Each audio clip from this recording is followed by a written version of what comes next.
Hello दोस्तों, कैसे हो? आशा करती हूँ सभी बहुत बहुत अच्छे होंगे। मैं आज आप लोगों के लिए रविवार व्रत कथा लेकर के आई हूँ। तो सबसे पहले हमें ये जान लेना चाहिए कि रविवार का व्रत हम क्यों करें और किस लिए करें।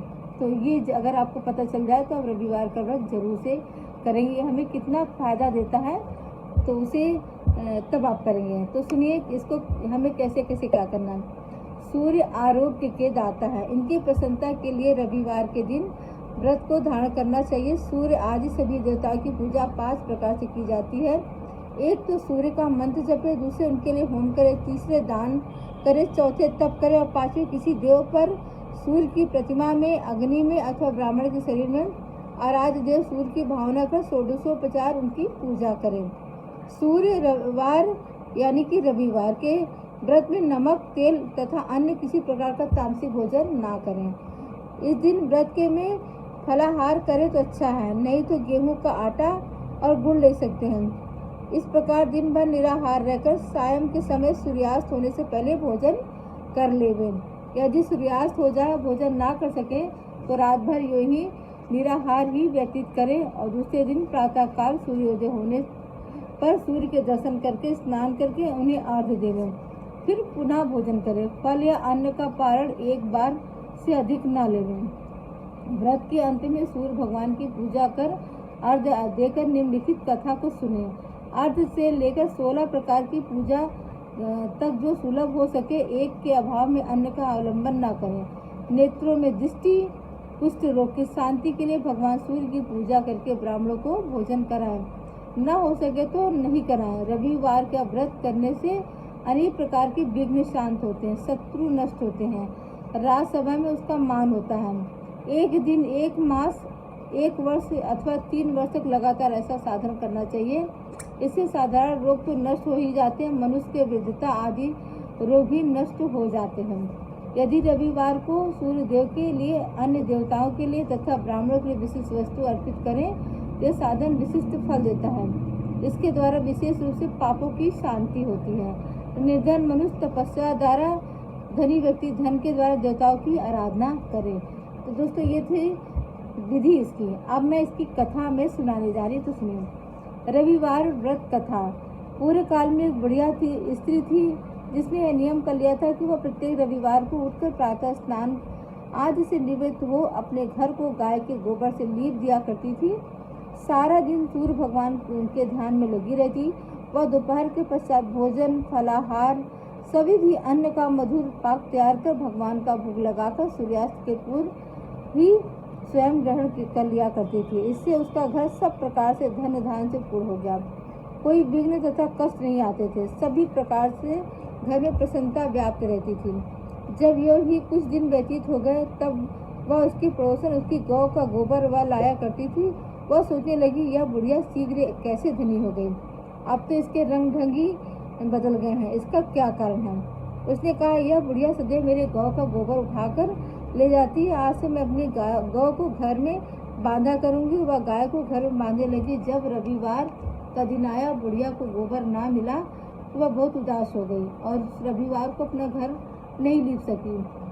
न उसने पारण के लिए कुछ भोजन ही बनाया, न ठाकुर जी को ही भोग लगाया। सारा दिन उसने उपवास करके व्यतीत किया। रात्रि होने पर वह भूखी प्यासी वैसे ही सो रही थी। रात्रि में भगवान ने उसे स्वप्न में दर्शन दिया और कारण पूछा। बुढ़िया ने गोबर ना मिलने की बात सुनाई। भगवान ने कहा, माता तुम दुख ना करो, मैं तुम्हें ऐसी गौ देता हूँ जिसे तुम्हारे सब मनोरथ पूर्ण होंगे। तुम जो रविवार के दिन गौ के गोबर से घर को लीप कर भोजन बनाकर मेरा भोग लगाती थी और फिर स्वयं भोजन करती थी, उसी से प्रसन्न होकर मैं तुम्हें यह वर देने आया हूँ। जो लोग रविवार के दिन ऐसा करते हैं मैं उन पर बहुत प्रसन्न होता हूँ। पूरी आत्माओं को वर देना तो मेरा कार्य ही है। अंधों को आँख देना, कोढ़ियों को काया, बांझ को पुत्र और निर्धन को धन, अंत में मुक्ति प्रदान करना तो मेरा मुख्य कार्य है। स्वप्न में उस वृद्धा को ऐसा वर देकर भगवान अंतर्ध्यान हो गए। जब प्रातःकाल बुढ़िया सोकर उठी तो क्या देखती है, उसके घर के आंगन में बछड़े वाली एक सुंदर गाय बंधी हुई है। बुढ़िया को स्वप्न का ध्यान आया। उसने समझा सब भगवान की माया। चुपचाप उसने गौ को वहाँ से हटाकर घर के बाहर बांध दिया।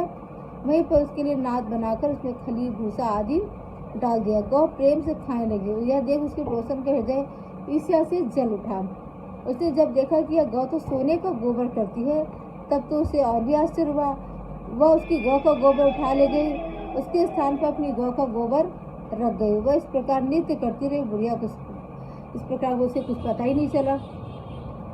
इस पर भगवान ने सोचा, बेचारी बुढ़िया तो इस कुटिल पड़ोसन का नृत्य ठगी जा रही थी, इसका क्या उपाय करे। तो फिर भगवान ने प्रबल आंधी चला दी, जिससे नितांत अंधकार व्याप्त हो गया। तब अंधकार के भय से बुढ़िया ने अपनी गौ को घर के अंदर लाकर बांध दिया।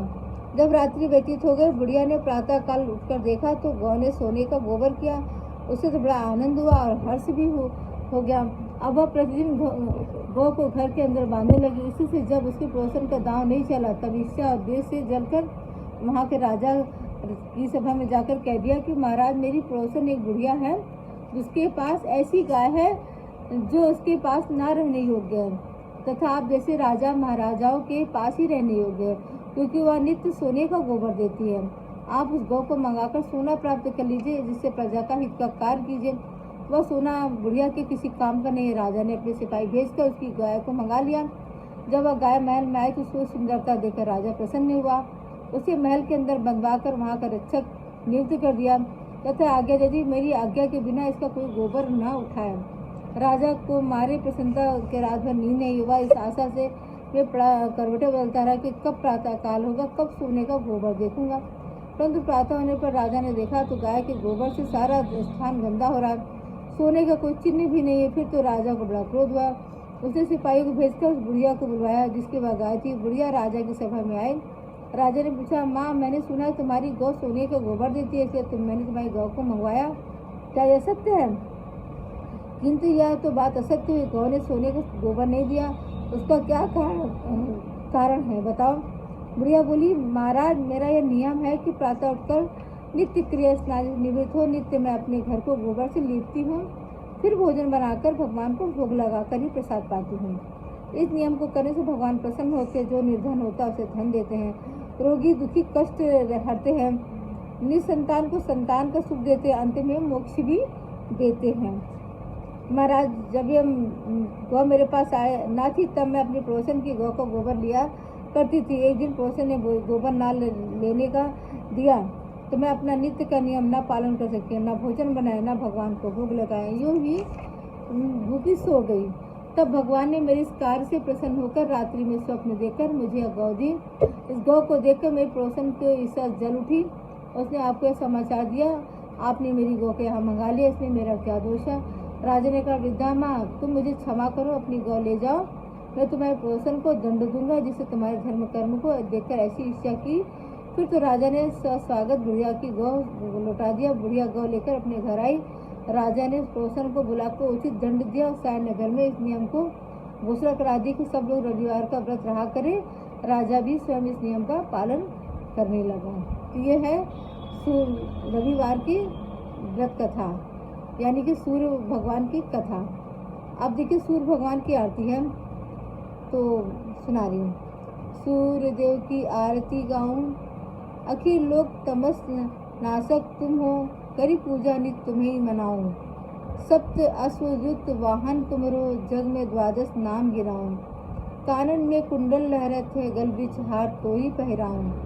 युग सहस योजन पर वासा, प्रखर जोत तब सही नहीं पाऊं। रविवासर भक्ते तुम पूजे, लाल बसन और फूल चढ़ाऊं। ग्रहण लगे नर जाप करते, स्नान दान इस सरिते ही धाऊं। जो नर आरती करे सूर्य की, जीवत जन्म सकल फल पाऊं। सूर्य देव की आरती पढ़े जो सुने कोया, विनय करे पुनीत निस, सुख संपत्ति सब होए। ये थी सूर्य भगवान की आरती और कथा पूजा विधि।